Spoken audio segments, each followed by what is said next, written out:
So, what is I've heard you talk about the inverted triangle. What is that?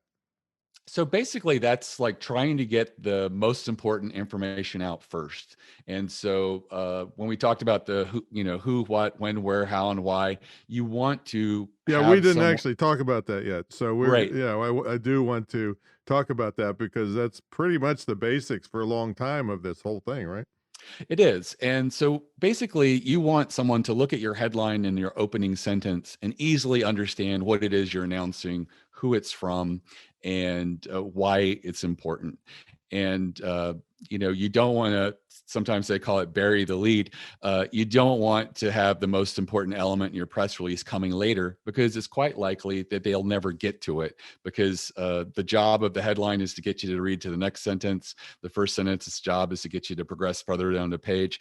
Each sentence is relying on the previous sentence, and you want to lead with your strongest stuff first, your most important information first. Yeah, and I've also heard you talk about um, this is really and this isn't a political statement. This is a democratic system. If you're on that news wire, your press release gets just as much as attention as Pepsi Cola, Coca Cola or anything, right? Actually, as a small business entrepreneur or startup or author or something like that, you have a much uh, stronger chance of getting picked up than the Coca-Colas and larger companies. Um, the reason for that is a journalist is always looking for what makes a good story.